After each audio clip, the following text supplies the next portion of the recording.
Hey guys, welcome to my channel. I hope you're all doing very well. So I just watched Blood and Water season 2. Let's talk about it. So I don't know about you guys, but I have officially divested from the CW. I've officially abolished the CW from my TV schedule, like entirely, because there's no need anymore. I've been hoping and praying for years now that the CW would cater to my needs and give me a teen drama featuring dark-skinned girls, dark melanated skinned girls, okay, that get up to just the regular old CW shenanigans. I don't want to see pain, suffering. I don't want to see, an abhorrent amount of racism. That's not what I want. I just want to see crazy shenanigans ensue with dark-skinned girls and boys at the center of the story. And honestly, it was my fault for asking the CW to cater to my needs when it was never really going to. Like, boo-boo the fool me. But we've moved on. I turned my sights over to Netflix, and guess what they had for me? Guess what they had for me? A variety of options. And this week we are going to be talking about one of the options fresh from South Africa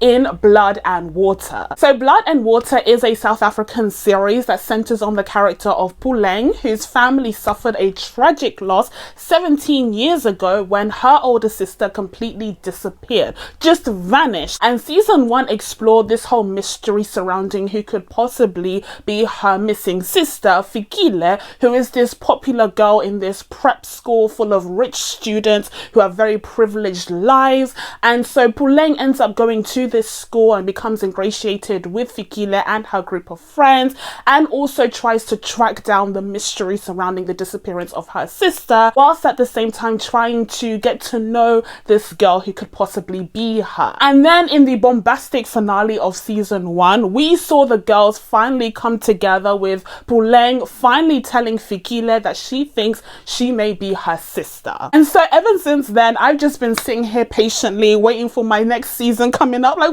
when am I going to get my season 2? And it's finally arrived, and this series explores even more drama, even more mystery, crimes, okay, abhorrent behavior and crimes, as well as these great relationships and friendships that are explored in this school. So we're going to be talking about my thoughts on all of that. But as per usual, if you haven't already, please be sure to subscribe to my channel and make sure you turn on your notifications so that you can be told when I upload next. Now, without further ado, let's get into the mess.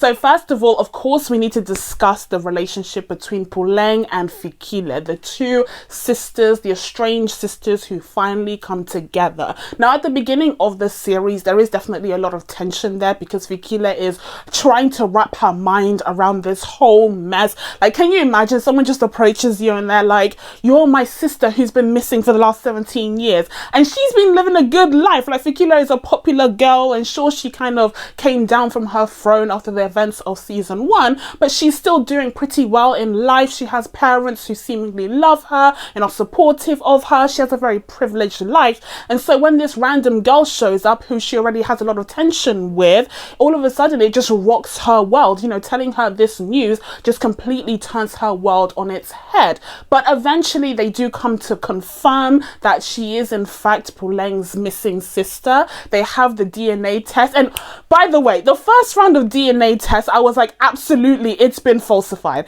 Absolutely, it's been messed with. Are you kidding me? Are you kidding me? Listen, I don't want to generalize Africa.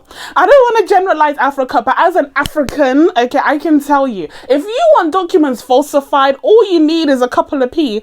All you need is to take out your wallet and be like, okay, I need these documents falsified. Like, it is so easy. And especially when you consider that Fikile's parents have influence, like, please, they could have bought the whole lab. And there are definitely overtones of corruption that are explored throughout this entire series. We see how these parents who have such influence in their society take advantage of that in order to further their own interests all the time. And this is yet another example of how they do that with the case of Fikile's parents, or in fact her mother specifically, falsifying the results of the first DNA test that they carried out in order to determine whether Fikile was the missing sister. But eventually she does learn the truth, and she tries to come to terms with the fact that she is the Khumalo's missing daughter.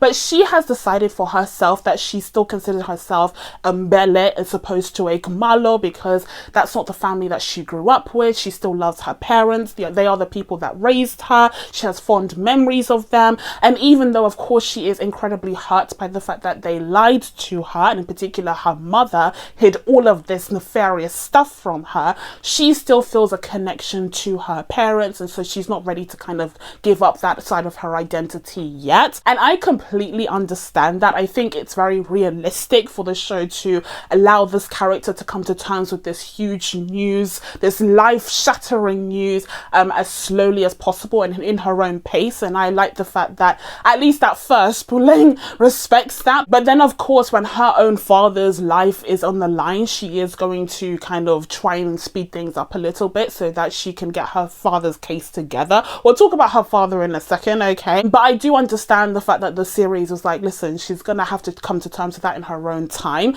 My only thing is that it is so frustrating to watch as a viewer when Fikile pulls back from Puleng and refuses to see what's in front of her. Like, I understand it's because as a viewer, we've known this to be true for like 2 seasons now. So the fact that she's only coming to terms with it now, it's like, hurry up, sis. Like, we're already there. We've already moved on and you're not allowing us to. So I understand that kind of frustrating level as a viewer. You're trying to see this relationship progress, but she's still on stage 1. And I'm like, I've been here before. I've been here for a while now. And that's why it really became so frustrating, where at the very end there, Puleng is relying on Fikile to tell the truth about her mother's involvement in this like human trafficking ring once this case is finally made wide open, and she refuses to tell the truth and she's all closed off. And I'm just like, sis, you should be singing like a canary. This is for you as well. You were kidnapped. Like, what is going on? It's just so frustrating because, again, you've been on Puleng's side from day one. It's like 2 seasons in now. You just want to see this case move forward. And speaking of people not singing like a canary, Puleng is also guilty of this. This is one of my pet peeves. This is one of my pet peeves in general, okay, in all TV shows, films, whatever. When the character is going through this whole investigation, mystery situation, you've invested all of your time. She's not studying. She hasn't opened a book in about a year, okay? So she's invested all of her time in this investigation, trying to find out her sister and also, you know, all the mystery surrounding her disappearance. But then when it comes time to tell the adults, when it comes time to speak to the police, to tell her parents, to tell anyone, all of a sudden Puleng is like, shum. All of a sudden she's not opening her mouth, she's not explaining herself. And honestly, it makes me clench my fists in frustration, because why can't she just tell her mum the full story? Why can't she just tell the police the full story? And I understand they have an explanation of like corruption maybe, or she doesn't trust everyone, or she doesn't want to ruin whatever, but it's just so frustrating to watch when you know that she has all of this knowledge and she's just allowing some of it to trickle down like a tap that's barely open. It's just so annoying. It's so I wish I could just get in there and just tell everyone everything so that we can all be on the same page. But I will say in general, when it comes to this season, I do think it was slightly better than season 1 because so much more happened. I felt like the pace this season was so much better. We were finally getting stuff done, finally getting to the root of the issue and pushing the plot forward so that we can carry on for hopefully a season 3. I feel like season 1 was all about setting up the mystery and, you know, the breadcrumbs that Puleng was following along the way. But this season, so much more happened in terms of, you know, getting to the truth of her disappearance, and whilst at the same time building a relationship with Puleng and Fikile. And it was also helped by the fact that the plot felt a bit more focused when it came to Puleng's storyline. Like, it understands now that what we really are invested in when it comes to her storyline is this mystery and this investigation, as opposed to focusing on the school stuff. We don't care. We don't don't care if she hasn't opened up a book in about 5 months. Like, we don't care, okay? Like, we know it's not realistic. We're not under any impression that she's supposed to be juggling studies as well as all of this. So the fact that this season just like accepted that and decided to focus on this storyline and allow that to move forward was beneficial in my opinion. Although it did mean that there were some aspects of Puleng's life that were entirely neglected. For example, her school life. For example, the fact that she's a student, like who cares? But also, for example, her relationship with KB, like that was just a nightmare. I felt like those two didn't even have much chemistry to begin with, if I'm being honest. So like, I wasn't mourning the loss of their relationship, although in the end she ends up kissing him. And no, like, no, please, no more love triangle. I am sick to death of love triangles. I am sick to death of, like, abolish them immediately. I might make a video about this. I've had enough. And I know the alternative is like worse, because who wants to see an established relationship? Boring. Boring. Who wants to see a healthy established relationship? Snore. But I'm still sick of love triangles. Like, I've had enough of it. And in terms of Fikile's love life, she ends up falling for this new guy who comes into the school, who turns out to be the son of the therapist that she's been seeing. And the therapist that she's been seeing turns out to be employed by KB's father.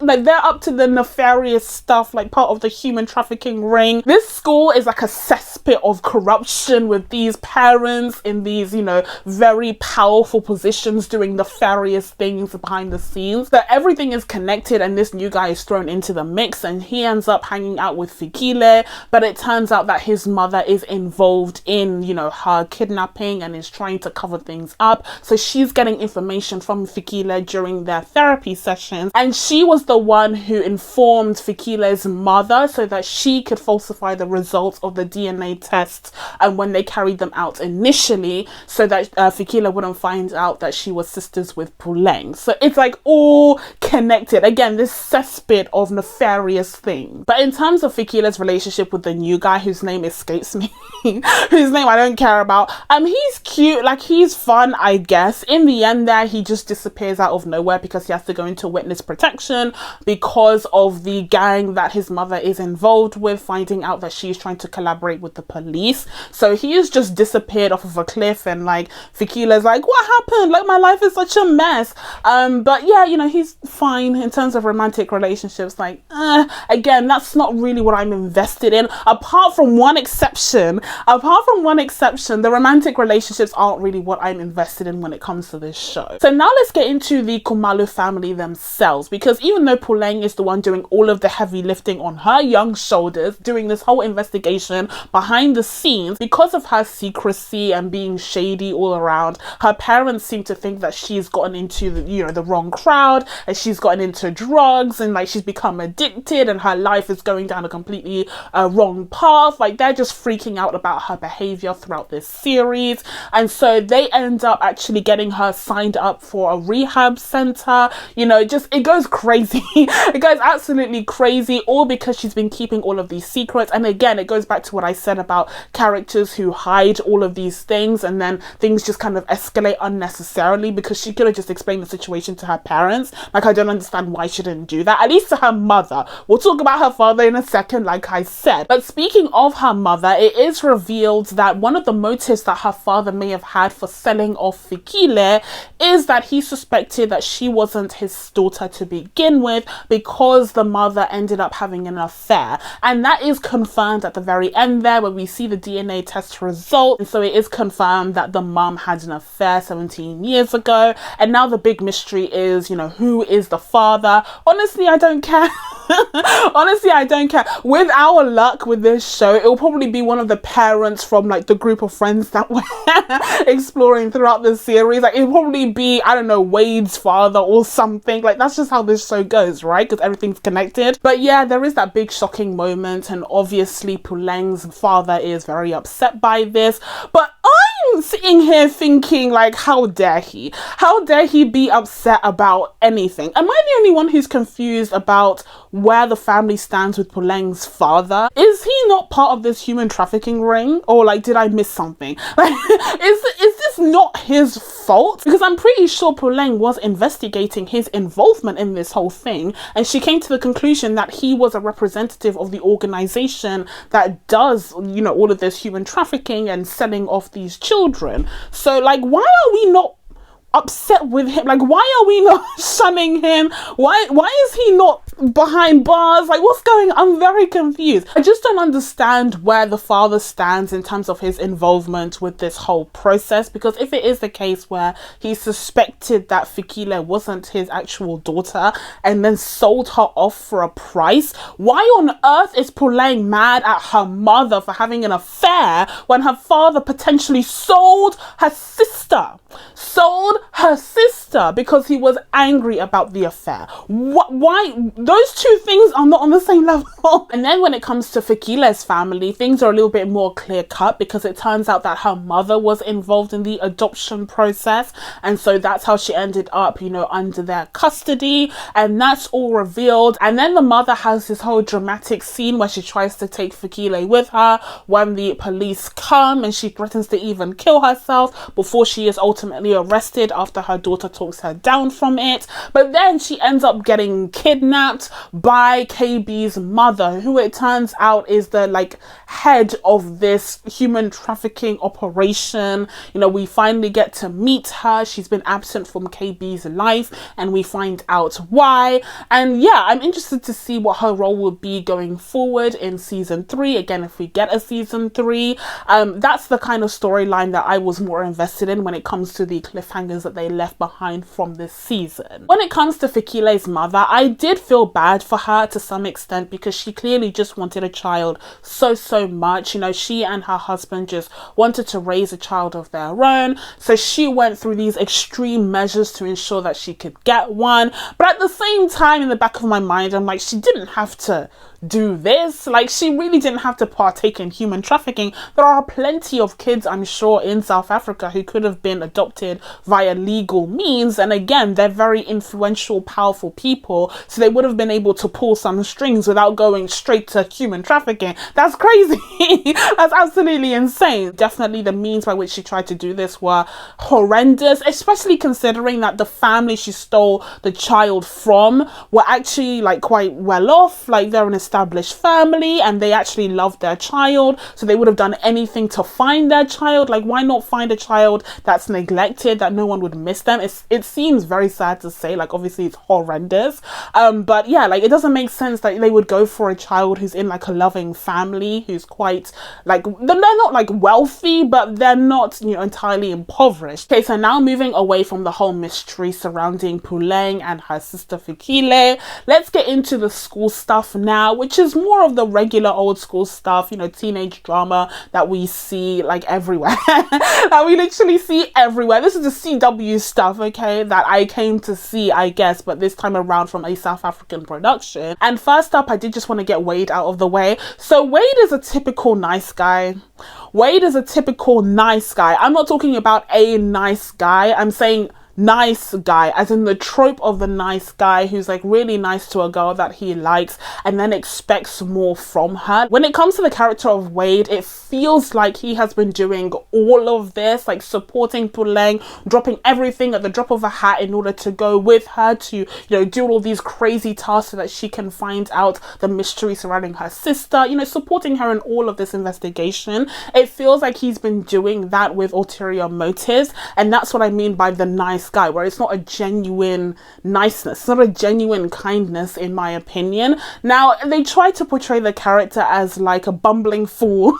A bumbling fool when like he's asked any tough questions, his voice gets really high. Like, I don't hate the character of Wade, but I do feel like he does give me nice guy vibes in terms of him wanting something out of his relationship with Puleng. He definitely is holding out hope that she will reciprocate his feelings and that she'll become his girlfriend as a result of him trying so hard to support her throughout this entire investigation. Even though she's clearly focused on something else, even though she's in a relationship with KB, like, he will try everything to ensure that she finally falls for him. And that's the kind of nice guy angle that I don't appreciate. Like, if it actually felt like a genuine friendship where he wasn't holding out hope for anything romantic between them, then fine. Like, I would really like the character of Wade. But it's the fact that there's that little niggling thing in the back of his mind that's like, if I do this, she'll finally fall for me. And that's something that Tahira notices. You know, she's liked Wade for a while, but he hasn't even noticed her because he's been so wrapped up in Puleng's situation. He's so wrapped up in her orbit, okay? And during their short-lived relationship, she is never his number one choice. She's always playing second fiddle to Puleng. You know, whenever Puleng calls, Wade is there.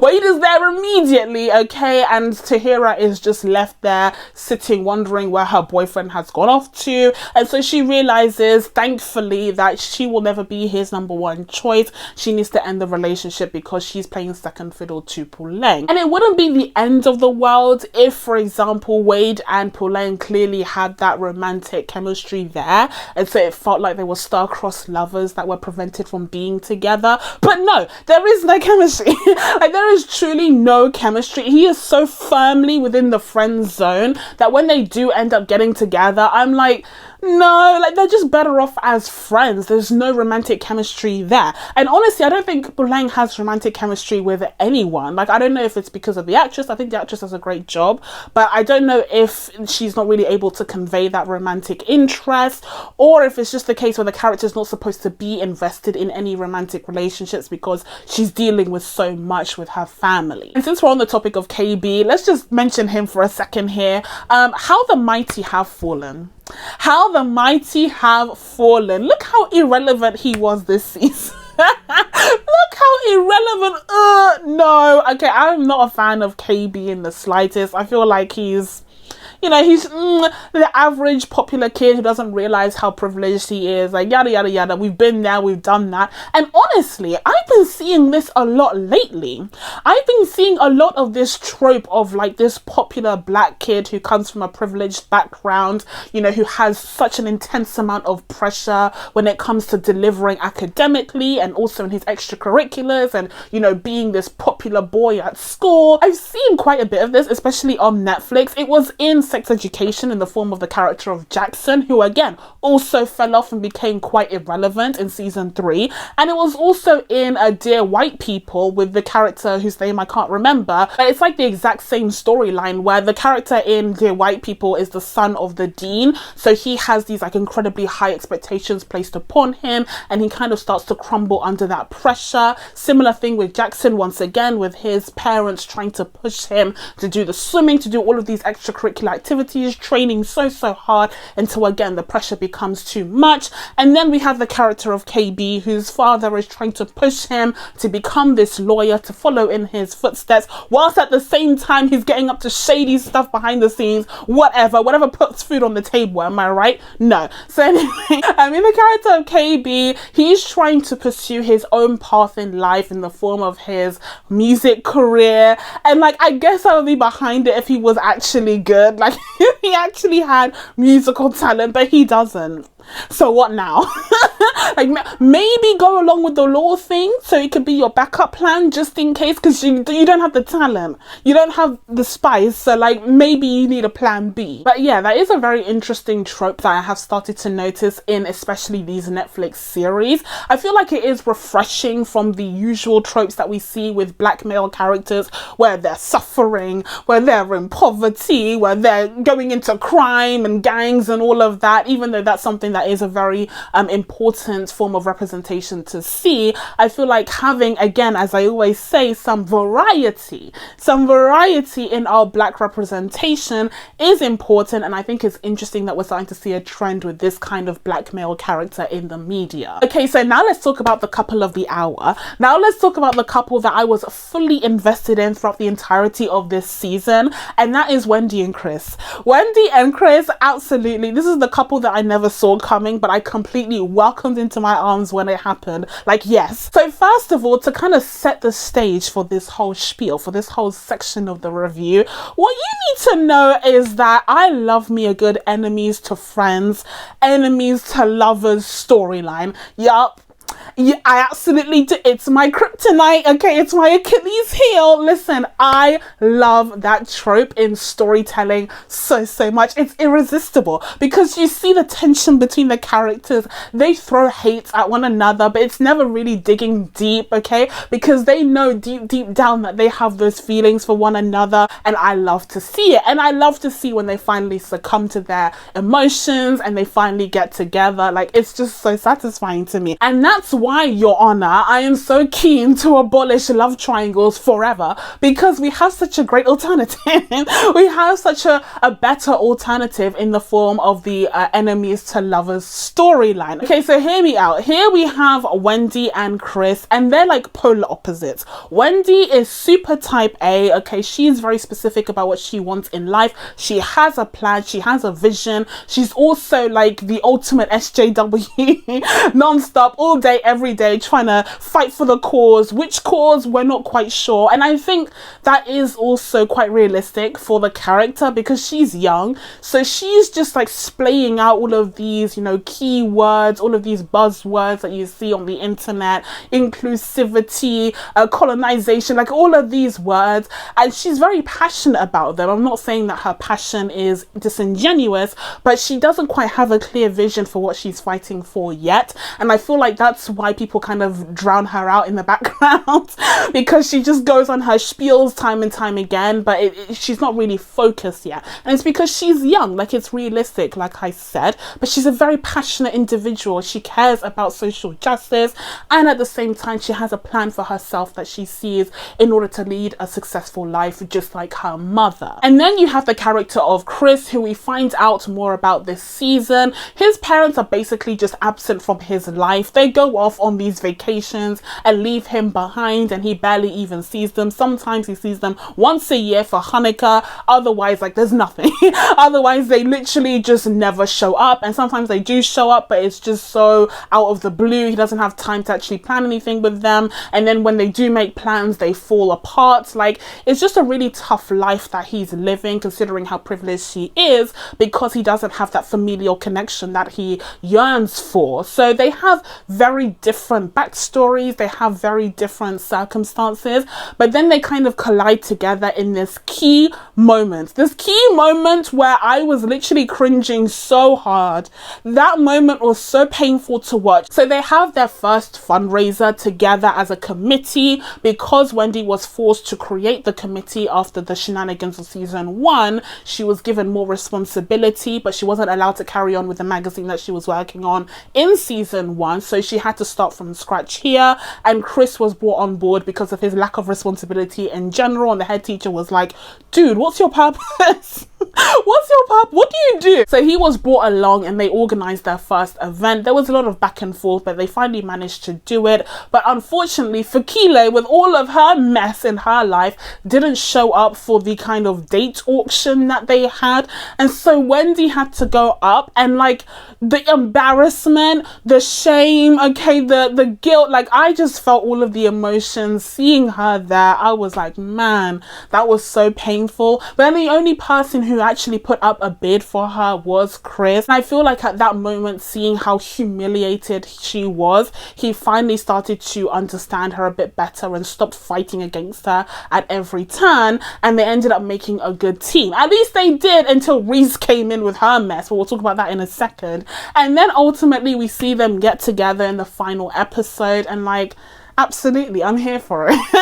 I'm absolutely here for it. Like I said, I am a sucker for an enemies to lovers storyline. Now, when it comes to the character of Chris, I do feel like they kind of shied away from the fact that he's supposed to be pansexual. They didn't really explore that side of his sexuality much this season. I feel like in season 1, it was very much played up for shock value in terms of, you know, his sexual exploits. But then later on in the season, we saw him get into this throuple with his boyfriend and Puleng's best friend, boyfriend, but that falls apart very quickly. We don't really get a resolution to that at all before he moves along to Wendy. So even though I really enjoy their relationship, I do feel like that was a loose end that the series just kind of tucked away to be forgotten about. So finally, we can kind of wrap up the character profiles with the character of Reece. Now, Reece is an underprivileged student that's going to this incredibly expensive school full of wealthy students, and so she feels a little bit out of it in that respect because she's not in the same social class as these other students, even though she's great friends with them. But she is facing a little trouble at home because her mum is unwell. She has mental illnesses, and so she needs help. She needs financial support so that she can support herself and her mother, especially in order to pay for her to go to any facilities or get any medication. So she ends up becoming a drug dealer, and she's, you know, selling off all of these drugs and racking up quite a profit. And she actually ends up employing 2 other students to help her in this operation. But then her fatal mistake is trusting their teacher. So this guy who's all about entrepreneurship, okay, like he's all about working for yourself. This guy comes in, he knows that Reece is selling drugs on campus. He knows this, and he knows that, you know, the head teacher is closing in on the drug situation at their school. So then he comes in with his like false expertise, and he's like, are you laundering the money? Like, how are you cleaning the money? Because otherwise it'll be easy to track down and you'll end up getting in trouble with the law. And so he suggests using the account for the committee, the fundraising committee that Wendy is the head of, in order to launder the money so they can mix it up with any of the funds that are raised during the events. But then of course she gives him all of the account details. And what does he do? We never see nor hide nor hair of him again. He runs away. That was just like, I honestly, at first I didn't even understand what it happened so quickly. I was genuinely confused. I was like, where's the teacher? He just disappeared.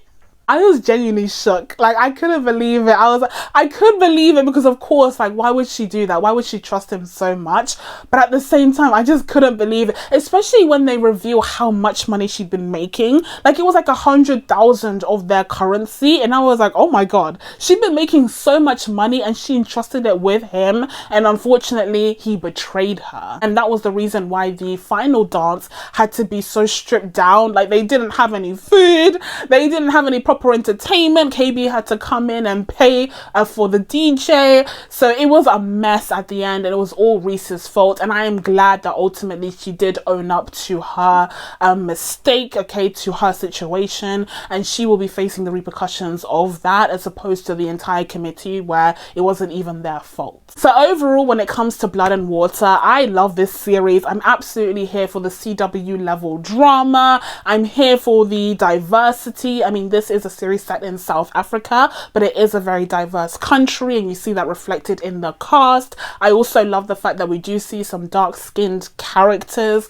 in this series, because even though you're in Africa, it doesn't mean that you're always going to get dark-skinned it doesn't always mean colorism is everywhere, okay? And I appreciate the fact that the series embraces these dark-skinned characters, and the series also subverts some tropes. For example, in the case of Reece, who is a white character but isn't as privileged as her fellow students in this prep school. So yeah, you do definitely see a wide variety of lifestyles being explored in this series. But another thing that I really love about Blood and Water is the polylingual, I don't know what the word is, but they speak so many languages. I love that. I feel like that's so realistic. Like, when you're in a country that speaks more than one language, it's so natural for people to just jump in and out of the various languages. So sometimes they're speaking English, sometimes they're speaking Zulu, they're speaking Sesotho, I believe it was called. Like, just all of these different languages that are being spoken here.